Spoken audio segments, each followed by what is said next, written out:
Ladies and gentlemen, boys and girls, you are kicking it with GFAMunited, a spot that's all about inspiring you to be salt and light. So without further ado, let's make it do what it do. Hit it.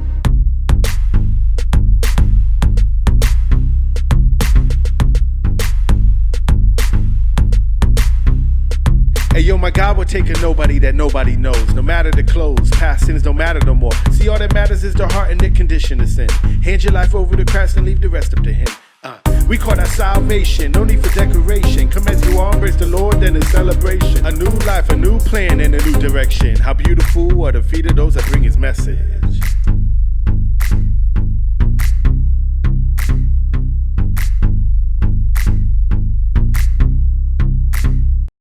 What's up, y'all? Welcome back to the podcast. So today we got two brothers from the church here with me.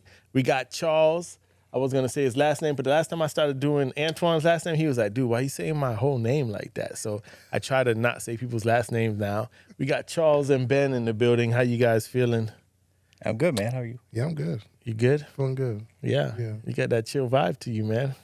So that's what I'm here for, man.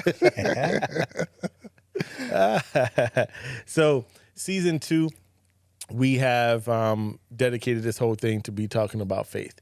And I say that in every episode because you never know who's kind of joining, and this is their first episode. But all we're doing is chopping up faith, the importance of faith, the effects that faith has on our lives when we choose to walk it out, the effects that our faith may have on other people's lives when they watch it and just see the results of us living that life. So we're going to continue in that subject of faith. And one of the first things I'm just curious about is when you gave your life to the Lord. When you gave your life to the Lord. So Ben, I'm going to start with you. Do you recall, do you have a date? Do you know exactly when? What do you remember when it came to you giving your life to the Lord? I don't have an exact date. I'm same as you guys. I always wish I could remember that exact date. I can remember 2 times though. So one, I was about 5 or 6. Mm-hmm. I remember I was doing a craft. It was a little lamb you wrapped with yarn and some clips. And, they just asked you, do you want to give your heart to the Lord? Yeah, sure. Why not? Yeah. And then I remember doing it again. I know the craft again? No. It was July of 96 or 97, though. Sweet. We had moved from Michigan to Ohio, started going to a church there and met some people. And that's when I said it again, but I felt like it meant a little more, just from being a kid to a little bit older. Yeah. Made a little more sense to me at that time. Yeah. Yeah, that's good. Charles, what about you? It's good. I think back, I grew up in the church, so I think I remember when I was younger, I was in elementary school. My mom was shocked when I asked her to be baptized. And that moment in my young life, I knew who Jesus was. I knew how He loved us and how He loved me. So that time in my life, I, gave my life to Him. But I think, as another time growing up, in the faith and also throughout your Christian lifehood, sometimes you start to sway away. And growing up through middle school, high school, my relationship with God was there, but it wasn't where I thought it needed to be. And I think when I got older, I was working in a summer camp. I was a camp counselor, Christian camp, and I think it's the words to How He Loves Us by David Crowder. Mm-hmm. And we had our little banquet, and I was there and just listening to those words because, I grew up without a father, in my life for some point in my lifetime, and that created a stigma in my heart of, not being loved by a father. And I think I understood then, God's love for me, right? So that's when I think my relation with Him actually became, solid and one. Yeah. You know what I'm saying? And understanding His love for me and His grace throughout my life, looking back, that's when I was I got emotional, start crying a little bit, Yeah. And then ever since then, my life has changed. The way I walked my faith and everything. That's cool. Let me ask you guys this. So, the older I got, the more I became more, I don't know if I became more guarded or I'm very intentional about like the words I use. Like, so when I asked you the question, when did you give your life to the Lord? I'm just curious, how would you guys say that to someone else? Like, for example, you might ask a person, when did you get saved? Or when did you come to the Lord? Or, you know what so Yep. how would you say that statement? That's a good question, because I think there is a difference between when I gave my life to the Lord and then when I started actually living it. Yeah. Same as Charles. Grew up in the church like my whole life. You know, we moved around a little bit. My dad wasn't going to church, but my mom, you know, she was like, "We're going. You can come or not." And he's like, "Well, I'm not going to go." And so I got in there. So that was built a really good foundation all throughout like high school. I was in public school until 6th grade, then became homeschooled the rest of the way through. That's when we moved to New York. And I was like, well, I don't care about going to school anymore. Like, all my friends are back in Ohio. Like, I'll just keep doing this. Got in with a homeschool group, and they were all Christians. And so that helped solidify that. And then it wasn't until college where, you know, things kind of veered off a little bit. And then, like, my junior year, I think is, like, when I would say, like, that's when I started, like, really living for the Lord, like, daily. Yeah. I didn't know you did homeschool. So from 6th grade on, you did homeschool? 7th up. 7th grade up? Or no, it was 6th. Yeah, 6th or 7th. I can't remember. Yeah. What about you? Yeah, I think for me, it comes part of the relationship you have with them. Like he said, you can know them, but I think it gets to the point where you actually have to be one with him and have, you know, communication with him and know who he is from day in, day out, walk by faith, like he said. I think once you have a full relationship with God and, you know, you guys walking, you know, the Holy Spirit is walking with you too, all as one, I think that's when I'll probably ask somebody, when have you felt God's presence with you and y'all relationship was just solid and great? Yeah. That's where I would kind of ask people, because I know people that are Christians and I ask them how their faith are and they struggle. But I like to ask of what happened when you found about Jesus and God. How can you get back to that? Yeah. You know what I'm saying? Yeah. Yeah, and I guess the reason I was wondering about it is because sometimes when we're like, when did you receive the gift of salvation? And I get 100% why I'm not trying to argue the semantics of it. Mm-hmm. But I think sometimes when we paint a picture a certain way, like when did you accept that gift versus when did you actually surrender your life to him?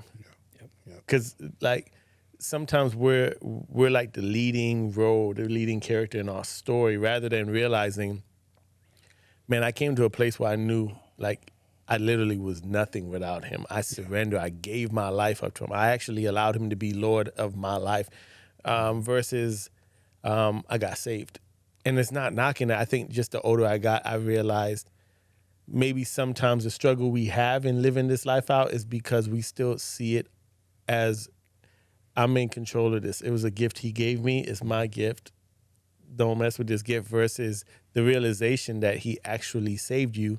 And I think sometimes it takes time to realize what he saved you from because we don't live in a part of the world where, man, we might not see food or water for the next couple of days. Like someone might come through and knock our door down and take our lives. Like we're not in that position. So thinking of him saving you might not strike the same chord as someone else who literally felt like he saved me from this life. I was spiraling down and he saved me. So I was just curious how you guys would say it. I think sometimes it just kind of speaks to, I guess, how we see it and how we picture it when we ask the question. How has your faith impacted your life or changed your life? Ever since that moment where you're walking in it, you're really wanting to own it now. You see the importance of your faith, and now you're choosing to walk your life by this faith. Like, how has it changed or impacted your life? All right. It was in college, like I was saying. I went to a small Christian college, which I think that was part of my downfall. I thought, like, I went to community college first, and I was like, man, I don't like being here. Like, I don't like the people I'm seeing and, like, things that I see going on. I was like, I want to go to a small Christian college. My mom got a job there, so free tuition. So I was like, nice. All right, this is working out. Yeah. And I think that's when I kind of let my guard down. And that's when I started straying away from my faith. And then it was my roommate asked if I wanted to go to California for a summer. Yeah. In 2009, I was like, yeah, I'll go to California for a summer. Let's go. Yeah. And he failed to mention the part where it was part of a crew or Campus Crusade at the time and a summer project. So it was a missions trip, and I'm filling out the form you had to fill out to apply, and I was like, whoa, like, what is this? And so I went out there, and it was all right. Turns out we were supposed to get jobs, and then you minister to the people in your job that you're working with. Oh, wow. Well, this is 2009. Economy's not great. Nobody wants to hire people from out of state for, a few months, not even the whole summer. But some people there, great people, they talked me into staying. That's when everything started changing. Like, I could just feel it. And then when I got back to college, it's like people were like, what? You're different. Like, what happened to you? Yeah. And that's when I think I really started living my faith. I was still doing some things, probably shouldn't be doing, but people would still see it wasn't like as extreme as it was before.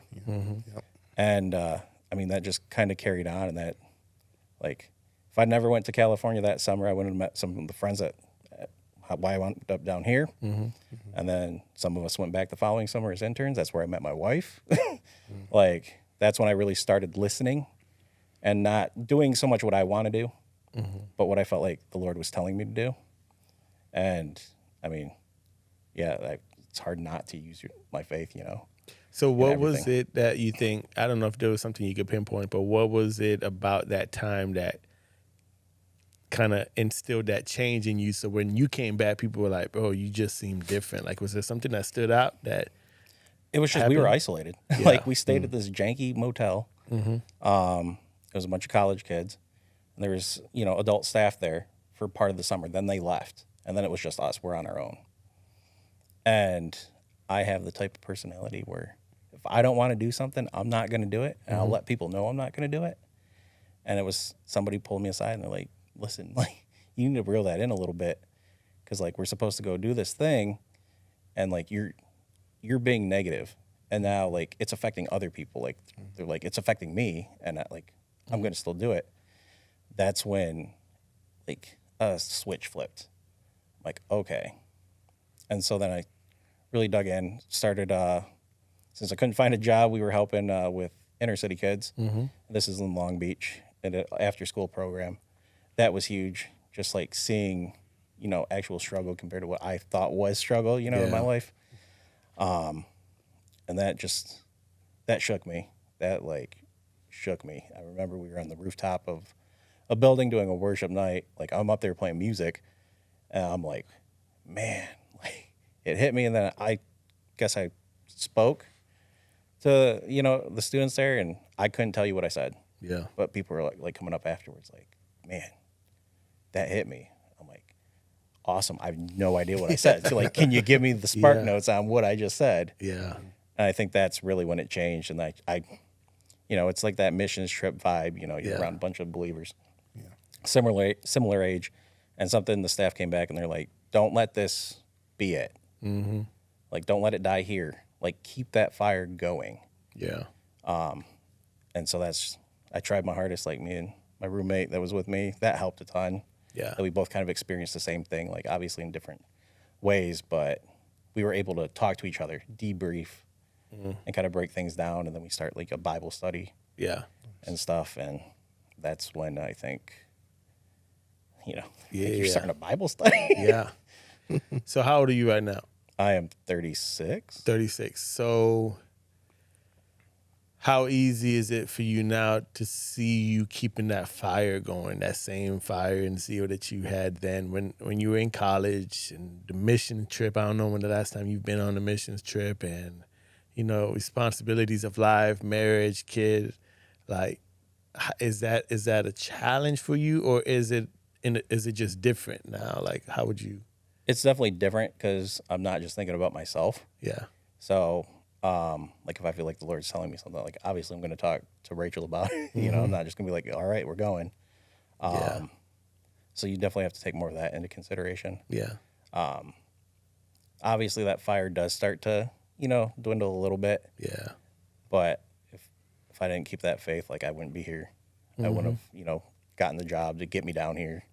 So I wasn't stressing about that. And it's just like, we just prayed so much about it to make sure we were doing what we thought the Lord was telling us to do. Mm-hmm.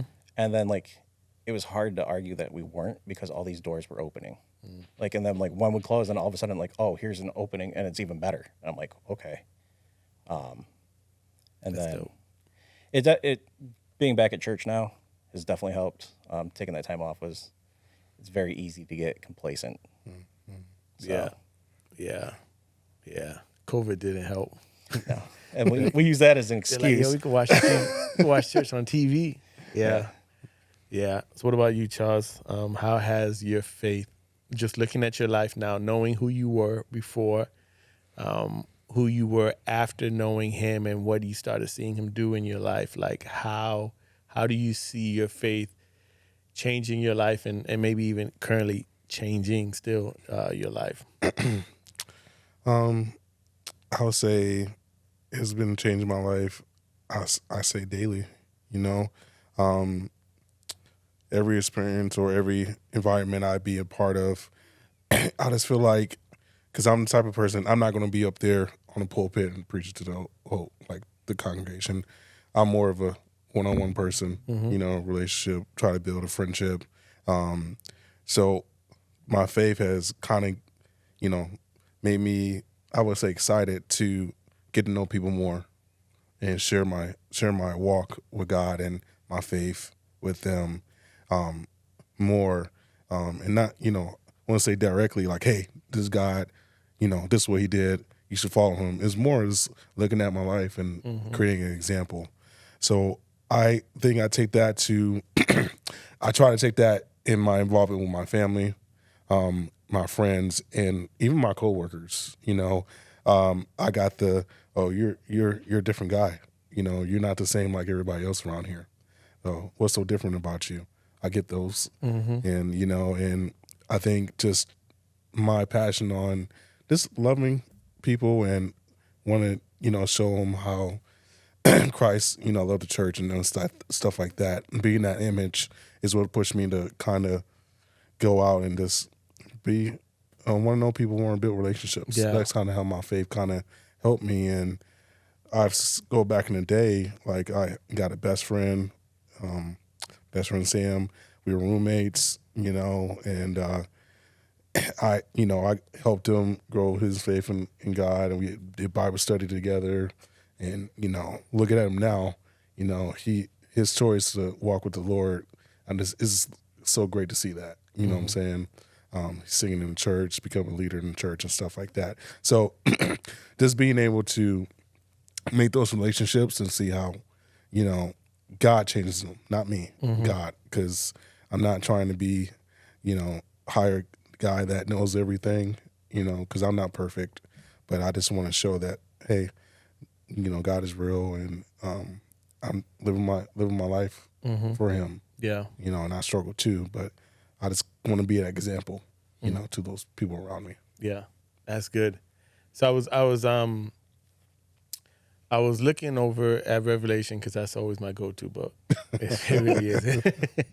It really isn't. But Revelation is 12:11. It's a passage that you guys, I guarantee you have heard so many times, and it says, "And they have defeated him by the blood of the Lamb and by the word of their testimony, and they did not love their lives so much that they were afraid to die." That passage always captivates me because that's one of the few times you see in the scripture where like our part is in the picture, and it's like we play a part in defeating the enemy. Like they overcame the enemy by the blood of the Lamb, what Jesus did, and by the word of their testimony. And you see that, and it's like, that's right. When when was the last time you shared your testimony? When was the last time you feel like you were just intentional about sharing your testimony? And again, this is not a jab like, oh yeah, because my answer ain't great, So I just naturally thought of it. It was a question I had for myself, like, dude, when was the last time you actually shared your testimony? Because on missions trip, when you guys have done mission trip, you got to work in your testimony, and they're very intentional about how you lay your testimony out. Don't spend all this time focusing on all the sin you was indulging in, because then that ends up just edifying, the enemy and sin. Just follow the I once was blind, type of thing. I once was lost, now I'm fine. Was blind, now I see. Bringing attention back to God. So when we did testimonies for those type of things, or a youth group service or something like that, you really thought out well how you wanted to articulate your testimony. It's not the same way when you leave youth group and you're no longer in these circles like that. So what has been your experience with sharing your testimony? When is the last time you shared a testimony that you know of? Man. For me, I think I know I do it sometimes without realizing it. I know the one time I remember that I was doing it for a purpose was my wife. When we start talking to each other first time and sharing my faith with her, and how I became a believer, sharing my story, my testimony to her. It's very important to show her how I grew up and how I became a believer in my relationship with God. So, and I've been married for about 8 months. Answer that quickly. So it's been. I'll say it's been. We've been dating for almost over 2 years now. So I won't say it's too recent. Yeah. But I think that's the last time I remember actually talking to somebody, breaking it down. Yeah. But I think sometimes I do it just not knowing automatically sometimes too. But that's what I remember. Yeah. That's a good one. It's way more recent than me. So you got me there for sure. It was probably like 2013, 2014 in a small group.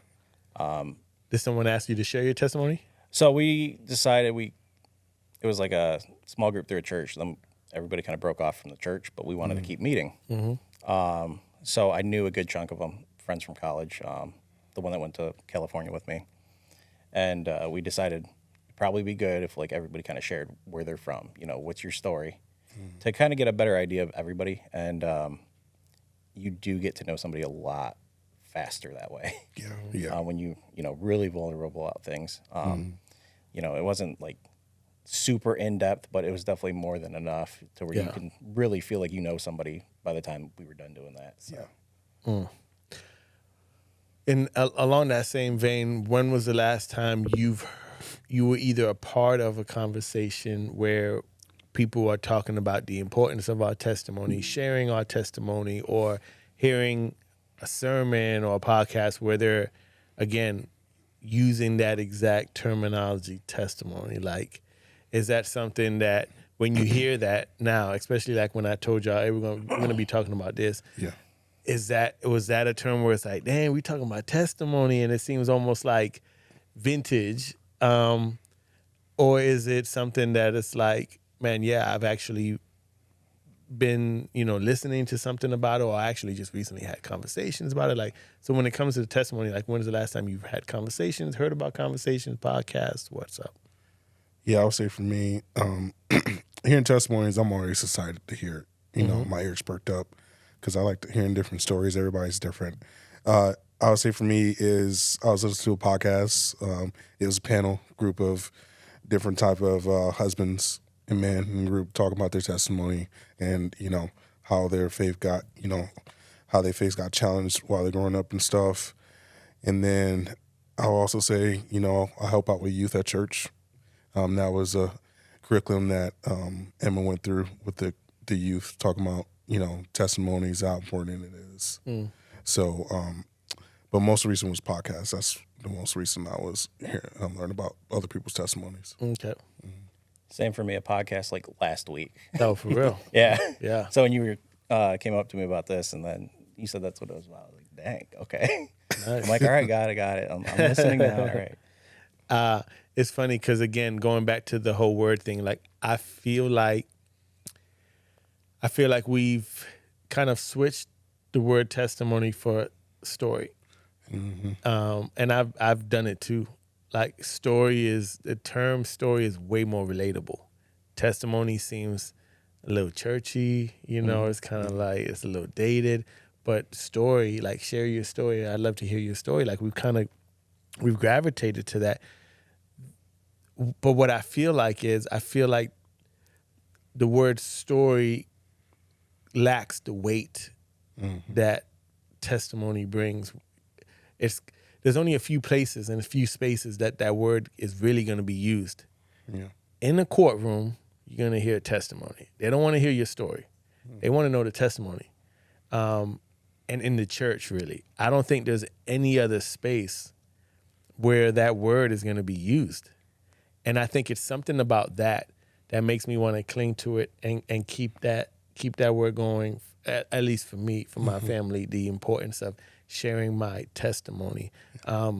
Because I can share my story, but when we look at the definition of story and testimony, they're different, even though they have similarities. And I think that's why we bleed the two words together.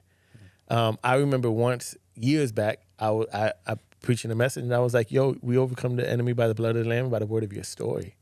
And it was just like, it was catchy. I knew what I was saying. I think being where I'm at now, I would probably not say that. And it's not like I misled them. I just felt like I watered down something that was weighty when it comes to your testimony. Because people are going to want to know, well, what exactly do you mean by that? And you can't water down the weight to what a testimony consists of without using certain phrases talking about Jesus and salvation and that kind of stuff. Like there's just certain verbiage you would use under testimony that you can give a good positive story without really hitting up on maybe certain key terms that would just, it's undeniable what you're talking about, what the change was, what the shift was, what the light that came on. Like you can't misinterpret what that is. So when I was looking at definition, the word story, it means telling of an event or events, account, narration.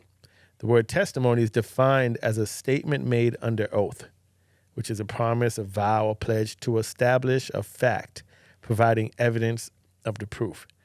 So that's why I feel like testimony there's just way more weight, because you're under oath. Yep. You're having to prove something. Your story is your story. And it's stories are still powerful and they still influence people. But it's still different than your testimony. You're a little bit more intentional about who you're highlighting in your testimony, because I would not be standing here as living proof had it not been for him. Yeah. So when I hear a passage like that, it just brought back to my mind just the importance of holding on to certain key things, no matter how dated folks might think it may sound, because there's power in certain words that other words just won't carry the same way. Mm-hmm. So here's the other thing I was thinking about is how our testimony has to be anchored in God, in his command. It's like undeniably all about him and nothing else. And if we're not careful, what we do is we'll take our testimony and we'll kind of make it into more of our story. In our story, we can kind of decide the direction that it's going to go. And we can leave out certain things that's not so flattering, and just give you the gist of it. Yep. But with the testimony, you're giving an account for ultimately who he is and who you are because of him. So there's details you can't afford to leave out because, again, it brings all account, all proof back to he is who he said he is, and you're a living example because of that. So I think that's why I would personally stick more to the word testimony when I'm intentional about what my motive is in having this conversation with people. Does that make sense with like the difference between the story and the testimony? Yeah. Yeah. I actually was looking up the definitions of the two. And then you read it, but yeah. I think testimony does hold more weight. Yeah. Like you're saying, like the time you hear it the most is in court. It's like, this is what happened. Where, like you're saying, the story, you can easily leave out things, you can embellish things. And I just feel like, not that it's wrong to use it, I just feel like it might not be as authentic. Yeah. Or at least for me, Yeah. like I probably wouldn't be as authentic if I'm writing a story Yeah. versus telling you, like, this is my testimony. Like, this is what I'm saying has happened. Yeah. And I know it's happened.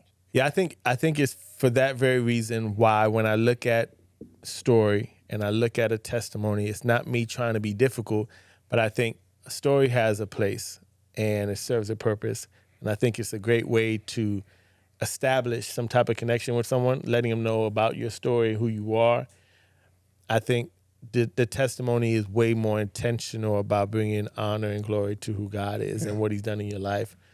So I think when we talk about testimony like we are today, you see that testimony is something that has to be anchored in God. It has to be anchored in his command. Your story is kind of free for you to write. So you can lead and guide that story however you want. With the testimony, I think what puts us in a straighter line is that my testimony only exists if I'm bringing evidence and proof to who God is. So when I talk to someone about my testimony, I'm being clear as day. I'm not using just metaphors for what I'm trying to refer to him, as light, change, hope. It's like, no, it's Jesus Christ. It's God. I'm painting a clear picture because right now my testimony is what brings an account for who he is and for why I choose to live the life the way I live it. So like when you said before that someone was like, man, they said, man, there's something different about you. I always wanted someone to say that to me. Like, I don't think anyone's ever said that to me. I think the only time they ever said it is when they realized I went to church. They realized I was a believer. They realized I was in the ministry. And it's like, oh, that makes sense because you never curse on the basketball court. And that's what they would say. I get that too. So that was as close as I got to someone saying to me, there's just something different about you. Yeah. But I think, again, when you live your life, knowing that your life is a testimony that gives an account to what he's done in your life, you're way more intentional about how you live, about how you speak, and how you conduct yourself. It puts more weight to your life. Whereas your story, it's your story, good, bad, and the ugly.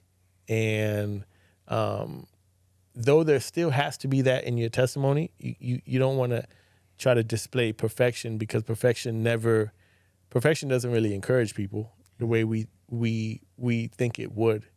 And I think if we accept that fact, we would stop trying to be perfect examples. We would realize, no, even in my shortcomings, people can still find hope or encouragement in my testimony because of what he's done in me. Now, it doesn't give us the free pass to just go ahead and be a total idiot because the more human I am, the more you relate to me. It's like, no, there is still, when it comes to that spiritual vow that I made to him, that commitment, I'm held to something higher. I answer to him. So because of that, I want to live a life that is worthy. Like Paul was saying, to lead a life worthy of the calling that is upon your life. So I think being mindful of that, I now want to take a different position and a different stance. I want to be more intentional about guarding my testimony, about living out my testimony. So I think the same way in the court system, you realize that you were under oath and put your hand on the Bible, right hand up, and you're vowing, you're promising that everything you're saying is true. We're under a spiritual oath. Oh, yeah. That the words that we choose to paint this picture, we're under this oath because of the vow and the pledge that the allegiance we gave to the Lord. So I think that's why testimony has such a weight to it, that you don't feel the same way when it comes to your story. You could almost freestyle your story, but you want to be a little bit more intentional about how you lay out your testimony because of who you're bringing all the attention right back to. Yeah. So when it comes to our faith is what actually positions us to be able to have a testimony. Apart from your faith, you really don't have no testimony. You can use that word, but the word fits in its context when you accept the Lord as your Lord and Savior, when you accept that he is who he said he is, that he was God in the flesh, that he is the only way to the Father, as unpopular as that is, that the only way you can make it to heaven, the only way you can meet the Father is through the Son, Christ Jesus, accepting what he has done in your life. When it comes to that, like, because of the authority that I'm underneath, like, I don't gamble that. I don't play around with that. That is the way he established it. I'm following suit with that. So I think that's what's cool about our faith is what sets us on that path to actually now have a testimony. And looking back at Revelation, we realize that it is that testimony that now overcomes the enemy. Like you and I, we get to play a part in overcoming that enemy. So a couple of things that I saw when I was looking at it and just studying, when it comes to our testimony brings God glory. Yep. Glory is another word like a testimony that you don't always hear. So when you hear that, because I'm pretty sure you guys will both agree that our testimony brings God glory. Yes. What does that mean? How would you explain that to someone that they've never really heard that before, and you're maybe a newer believer, and they're like, glory, what do you mean? Like, how does your testimony bring God glory? So how would y'all explain that as I watch you sweat a little bit? I think it's, like I wouldn't be where I am without God. Like all of it is through God. Where, like, going back to the story, like, I could be like, this is what I did. I did this. Like, if we said that, then, we're taking God out completely, which wouldn't be true in some cases where I feel like, like, that's why people say, like, give God all the glory. Because, like, without him, like, I'm not here. Yeah. I'm not sitting on this couch with you guys. Yeah. I'm not in this state. Yeah. What about you, Charles? When you hear that, because I know you would agree with that statement, that our testimony brings God glory. And it's not to put you on the spot. I just think it goes back to the weight. Yeah. Like, there is something about the choice of those words that brings such weight that you can't just use it in any context. Yeah. Yeah.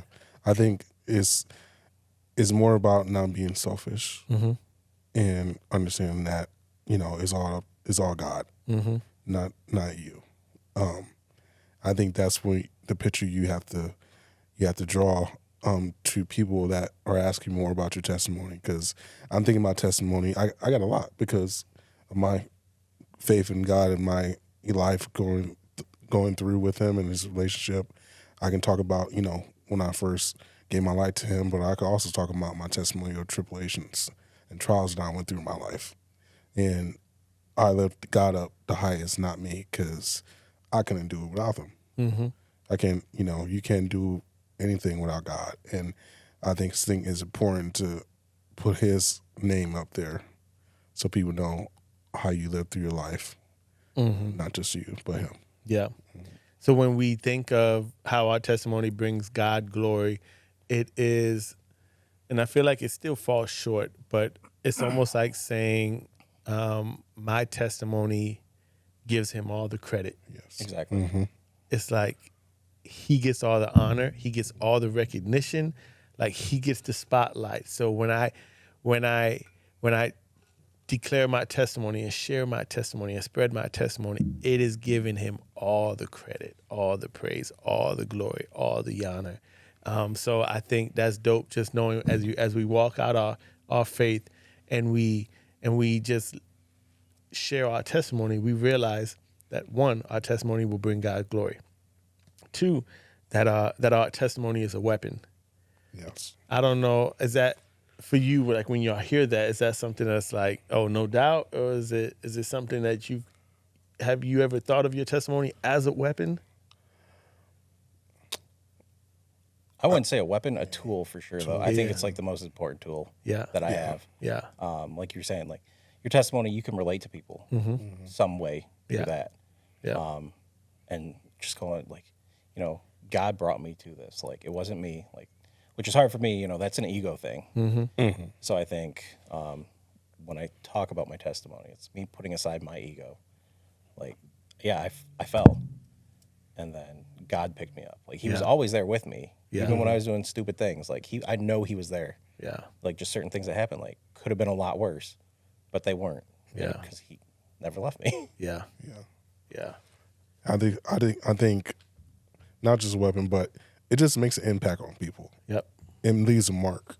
I think because, I think that's just God. That's what God is there for, to leave a mark on people and let them know that where He has been in our life, but just showing them that, hey, this is something that is available to them, and something that can just leave a mark in their heart that they can go back to. Because I think I had old friends that reached back out to me and said, hey, appreciate what you've done, and I got to get the credit to God because it wasn't me. But I don't want to leave a mark on people. I want God to leave a mark on people. Yeah. And if people come back to me that ask me, hey, how are you living your life like this? I can tell them it's God. And, God made that mark and, showed them who He was. Yeah. So when we looking back at Revelation 12:11, this is the ESV standard, and it says that again, and they conquered Him by the blood of the Lamb and by the word of their testimony, for they loved not their lives even unto death. It said it's different than the New Living. New Living says, and they did not love their lives so much that they were afraid to die. I think when I hear that, what seems so crazy is I think sometimes the reason we fear dying is because that very fact that we love our lives so much. Yeah. I think it's also fearing those you leave behind and the state that they'll be in when you leave them behind. When you get to a place to where you don't fear death and you know that at the end of the day, like this isn't even where real life even begins. Like Christ came to die for us so that we can have life. The real life happens at the end of this physical earth. Yes. That's when true life with no troubles, no problems, no tears, no sorrows, no drama, none of that happens again. But in the meantime, he offers us a way better version of a life that we could have while we're waiting for that true gift to be unveiled. We have Him and we can have a better version of this life now. But when I realize that I'm living for that, to be there, to be with Him, to experience life in full paradise, it does become easier for me not to love this life because I know that this is nothing comparable to what is about to happen and what I'm about to experience. So I you know how in the Bible it talks about the Passover, and you saw people back in the Bible. What they would do is they would put the blood of a lamb over their doorposts, and the very reason was that for that the spirit of death, that when it went through, it would pass over their house and it would not affect them. Yeah. It was cool because I was reading and it used that same analogy how the way we defeat the enemy by the blood of the lamb, the sacrifice He made by our salvation.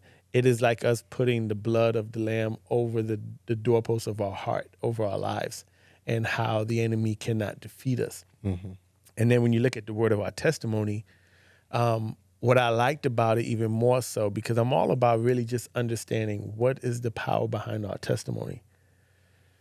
The testimony, there's a couple different ways you break it down. You can look at it as this is your commitment to Him. At the end of the day, when you boil it all down, your testimony is declaring what the good news is. So I think that's why it's so important that we understand what makes this good news so good. Mm-hmm. When you come to someone and you say, yo, I got good news, they're expecting that somehow that's going to impact them too. If it's just good news for you, that's cool. I could have done without that story, but I'm happy for you. When you come to someone excited and I got great news, I'm hoping this news affects us both. Mm-hmm. Learning how to share that good news in a way where you're helping people to understand why this good news that we're declaring is actually good news for them and is beneficial to them is key. So at the end of the day, our testimony is literally all about declaring that good news about him coming to save us when we weren't worthy of that saving. Mm-hmm. Coming to die for us, coming to give us a life that we can't even fathom. I mean, I can't even fathom what heaven will even be like. Mm. Like to go on forever and ever and ever and ever and ever. It's ever. Like, Lord, what are we going to do every day? I do know from experience, every time I try to understand what he was doing, after he did it, it made so much sense. And I was so glad he did it the way he wanted to. When it comes to heaven, even though I can't fathom that because my mind is programmed start, finish, beginning, end. I cannot think of anything that has no end. I could look at my past and say, but he's never let me down. He's never it's never been disappointing. His way has been on time and on spot every step of the way. So when I think about this life, I just know it's going to blow my mind away. I have nothing to compare it to. It's going to be that good. Yeah. So it's realizing that the reason our testimony defeats the enemy, because it is us living a life that is so committed to him and declaring his good news to all the world in hopes that their heart will be open and receptive to that. That defeats the enemy because that's one less soul that he'll be able to impact every time we live out our testimony. So when I declare my testimony, if my testimony does not highlight the good news, the gospel, mm-hmm. I'm missing the mark of even what the purpose of this testimony is. It's like when y'all were at the wedding day and you gave your vows to your wife and all you did was talk about how you're going to nail it, you're going to be a great husband, you're going to kill it, you're ready for this is going to be great, and you never once clarified the sacrifice you were going to make for them. Mm-hmm. How you were going to love them, how you were going to be there for them. It misses the mark. I think with us the same way, if our testimony does not highlight that good news, the gospel, it falls short of what our testimony is really meant to be about. So I thought that was cool when I was just studying more that our testimony defeats the enemy because it's literally has nothing to do with what we're doing to what I think both of y'all were saying. Mm-hmm. We become a living example of everything that he's done. And I'm standing here today still because of what he's done, because he hasn't given up on me, because he's given me another chance, even though I told him I was never going to do this again. And thank God he forgave me and we moving on. Yeah. And I think that's so encouraging. Another thing is that our testimony has power. So when you hear that, our testimony has power, I would assume, again, you would agree with that statement. How would you explain to someone that our testimony has power? Power to do what? I know I'm putting you on the spot again because it wasn't something I asked y'all yesterday. I think it's just proof of what God's done. Mm-hmm. That's why it's so powerful. People can look at you, even from a distance. You know, you might be around somebody, you don't realize they're watching you. Mm-hmm. They are, and like we were saying, like there's something different. Yeah. I think that's just God working through us. Yeah. Yeah. Something like words have power. Yeah. And if God is associated with those words, it's going to affect somebody. Yeah. And see the Bible and how it affects us, reading the testimonies of, the prophets and the disciples in the Bible. The words are very powerful, and it affects people. Like you said, people listen, and they're going to store those words in their hearts if it connects with them. You're saying good stuff. The only reason I'm laughing, you went Barry White on me, dog. You went so laid back. And you was like, oh, yeah. So I was like, can they hear the good stuff I'm saying? Do you need to start that over, Don? No, you're good. You're good. That doesn't even need to be edited out. It was just so laid back. I was like, my man is chilling. He's comfortable now. But yes, I agree with everything you guys both said. Because you both have given accounts where someone has almost literally approached you in a positive way because of an example you have set. Yeah. The power, again, goes to your point. It's not anything that I've done besides being obedient to move forward and live this thing out and allow him to continue to use me. And because of the example I set, and because of the testimony that I'm not only declaring, but I'm living, a living testimony, people are encouraged. They're like, wow, I heard him talk about this. Now I'm seeing him exercise this. I'm seeing the results. That gives me proof to now do what he's saying. So like, remember, If I Can, it's all about prayer. We were all about prayer. We come back, people are talking about, I started doing this. I started implementing this. I started seeing this. So what that also does for anyone who's listening around you is, wow, I remember him talking about that. He's practicing it now. He's seeing fruit. This prayer thing really does work. Our testimony has the ability to draw someone closer to God simply by us being the representative that he's called us to be. Mm-hmm. The downside is our testimony also has the ability to deter people from him. Mm-hmm. Can you think of anybody who recently have been a representative of the faith and they just totally, like, scandals came out? And now what it causes people to do is be like, well, I don't want nothing to do with that God if that's the person that person serves. I think we're seeing a lot more of that now. Mm-hmm. I think it's part of the enemy's plan. Yeah. There's a good chance some of them never even truly had that real testimony. They were telling a good story. Yeah. Because to your point, a story, you could spin it how you want to. Mm-hmm. But with a testimony, it is all about facts. Our testimony has the ability to draw other people closer to him. But it also has the ability, if we're negligent with that, it causes people to say, I want nothing to do with that God. If that's the type of God that they serve and he'll do that or he won't do this, I want nothing to do with that. Yeah. The flip side is you could do everything right and you can experience loss and people still want nothing to do with your God. Again, we're meant to be living testimonies. Unfortunately, we can't step in and kind of shun people from certain things. It's the life in which we live. It's a broken world. Death happens. It is unfortunate. It is sad. Unfortunately, God won't come and save everything and restore everything here. It's a world that is broken, that is decaying. That's why he had to come and send his son, because this world is so full of sin, because we're born into a sinful nature and sin produces sin.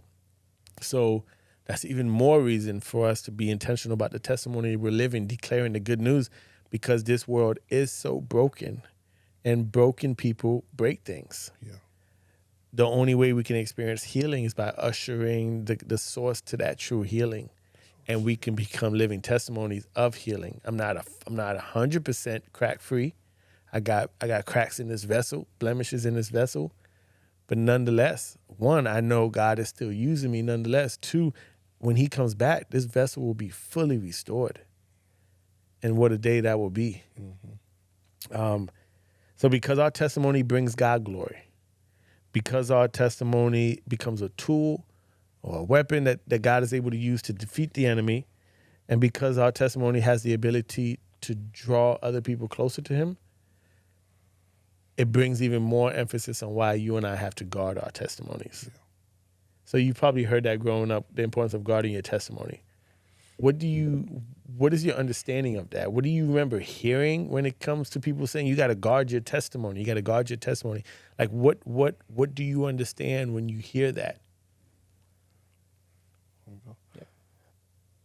I think one of the things I hear from that is always, continue in your prayer about your testimony, making sure, like you said, you don't want to make it a story and make it just about yourself. I think praying about it and make sure, hey, God, make sure I'm sharing the wisdom that you showed me to these people. And sometimes your testimony, I go back and Paul, he wrote, he didn't want to boast about everything. There's even a testimony he didn't want to talk about because he said he had like a thorn in his flesh that he didn't even want to talk about. I think sometimes testimonies are only for you and God, but sometimes you gotta be careful, who you share it with. Is there time and place and a situation that people want to hear your testimony, but I think you just gotta guard it in a way that you share it in the right picture, of God, of course, but I just think you got to pray about it and also make sure, it's a good situation for it too, I would say. Yeah, using it the right way. You could easily spin it to where it's like, yeah, I was down here, but now look at me. Yeah. Like, look where I am now. Started from the bottom. Yeah, now here. So I think it's very easy to do that. Yeah. When that's when you start taking away from what God did. Just thinking about like things I did in college. Like, I gotta be easily like, yep, I found my way back. Like, look at me. Yeah. Like, do what I do. Yeah. Like, follow me, and that's just boosting the ego again. Yeah. But there's so much more to it. So do you think part of guarding your testimony is really being vigilant and on watch of what you're letting into your heart, what you're exposing yourself to, what you find yourself doing as well? Do you think that's part of guarding your testimony? I think it's just trying to remind myself that it's God speaking through me. Like you were saying, like on the way here, I was praying that I'm not that I would say what I want to say, but like speak through me. Yeah. Give me clear vision, speak clearly. Yeah. And just use me. Yeah. I think that's a lot of what our testimony is. It's just him speaking through us. Yeah. Especially in today's world. I think it's tangible evidence for non-believers. Because you can read them a story out of the Bible, but, they're like, that's the Bible. It's a book. But it's like, I can be like, look at, like, this is where I did, other people, more extremes, like, I knew a pastor, he would go to prisons in Cleveland and preach to those people. It's like, you can't deny that when you see it like that. Yeah. When it's authentic. Yeah. Yeah. I think you also got to be patient with it, I think God will always put you in a position to share your story, your testimony. Share your testimony. I don't want it to be on eggshells. I said story, oh gosh, I'm so sorry. Yeah. But I think he will put you in a position, to share your testimony with somebody that is ready to hear it. Yeah. And I think be patient about it because, I go back to, Jesus telling the woman at the well to go and tell about what just happened, preach about what I just did. He's gonna put you in a situation to share your story. Yeah. You don't have to get too excited about it to tell the whole world about it because some people are not going to listen because they're like, what does this have to do with me? Right. Yeah. It's just using that discernment. Yeah. On when. Yeah. Yeah. I think of, if we were thinking of just, again, people that we saw that fell, and how it might have even affected you because you really looked up to them, the example that they set. I think those become living examples to us of why it's so important that we do guard our hearts, what we do, what we live, because there's going to be people that are looking up to you guys. You set such an example of what it means to love the Lord, what it means to lead humbly. If you don't guard that testimony, that's all about bringing attention back to him. You end up having one of those stories that these guys have to have, or ladies, where it's like, man, what I had with the Lord was spot on. And at some moment, I took my eyes off of him. It became about me. And that's when I messed up.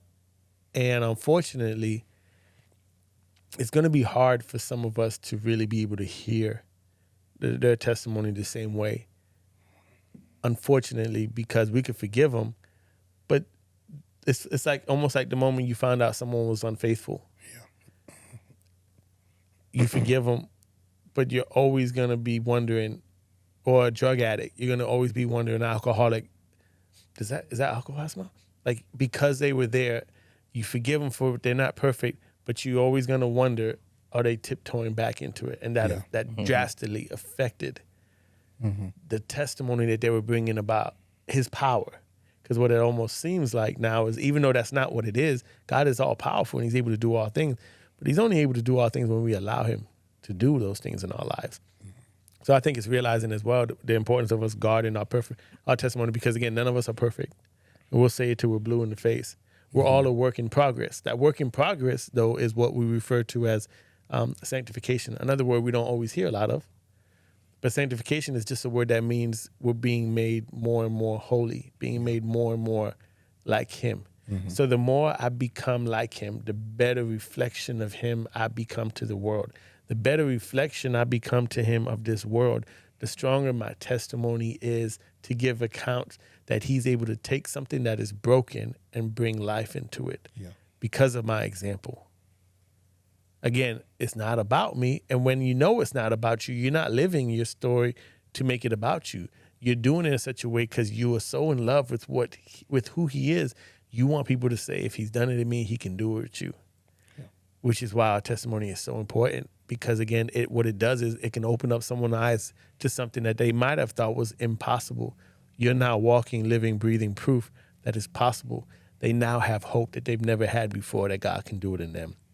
Simply by you keeping your eyes on Jesus, being faithful, and living the life that he's called you to. And that's clutch. So I'm grateful for my faith. I'm not perfect in it, but I'm grateful that I have a faith that anchors me when I feel like I'm being tossed back and forth. Especially now, there's so many different things that people are bringing up, so many different beliefs. There are times I don't know what to even say anymore. I'm like, I'm grateful that even when I feel like I'm getting seasick, my faith can bring me back and remind me, listen, you can't get all upset. You ain't perfect either. Yeah. And it roots me back where I need to be rooted. I'm thankful that I have a faith that's allowing me to be grounded when confusion and uncertainty seems like it's everywhere. Like I'm grateful to have a faith that reminds me where my hope and my trust comes from. When despair seems to be just gripping hearts of everyone around us. Like, I'm grateful to have moments like this where I can talk about faith out loud and testimony out loud and even laugh and think about and reminisce on his goodness and be encouraged by it, be encouraged by your stories and just be encouraged that God is doing a good work. Like, I'm encouraged by that kind of faith. Yeah. So before I close, I just wanted to give you all one other chance. If there was any other last remark, thoughts, if you ain't got nada, don't worry, we'll clip this thing right out. But what I just wanted to do is just give you one last moment. If there was anything that stood out to you, anything that you wanted to say before we wrap up. Thinking about what you were saying, like people that have left the faith, thinking specifically of certain churches, whereas, somebody very front and center, all of a sudden they denounce Christ. And then you have all those people at the church that are looking at that and they're like, whoa, now what? Mm-hmm. I think that's why, at least from right now, when I share my testimony, I want to make sure I'm telling them it's through God. Mm-hmm. If I were to stray, that's not God. That's me. I don't want people it's almost like they're putting their faith in that person. Yeah. Yeah. And that's like the last thing I want to do. Yeah. So it's like, if I veer off, like, let me go by myself. Like, I don't want to bring anybody else with me. Yeah. That's a good point. That's a good point. I just think that's the foundation of Jesus is important in your faith. Having that foundation will help you, share your testimony to other people and give you opportunities. Without that foundation, your testimony can go astray. Yeah. And like you said, can move different directions that you want it to. But I would say just keep that relationship with God and Jesus strong and, keep that foundation strong, because that's important for Yeah. you in your Yeah. life. That's key, because I think when we make our relationship be about the do's and don'ts, just like a marriage, just like anything else, it sucks the life out of it. When it comes to the relationship, it's all about him. It's just, I read my word because I want to get closer to him. I spend time with him in prayer because I just want to be in his presence. Not because I don't want to feel guilty, not because I want to have more power, even though it's great to feel his power more. But it's just getting down to the basics of, I want my testimony to be just an encounter of the love that I've experienced from him, and I just want to share that with the world. It has nothing to do with me. I'm fortunate that we get to be a part of life's greatest mission, which is to go out and to proclaim his good news. Like, how fortunate are we to be able to be a part of such a life mission, even though we know a lot of people don't see it that way. Yeah. Nonetheless, I'm still grateful that he would let us speak on his behalf and try to encourage and show other people what we've seen through him. So what an honor and a privilege it is to be called his sons and his daughters. And again, I appreciate y'all for just taking time and chopping it up and having a few laughs and dropping them gems. So we appreciate y'all, man. Thank you for having us. Anytime. And on that note, dream the dreams that God has placed inside of you, live the life that he has called you to, and love the way he loves you. Grace and peace.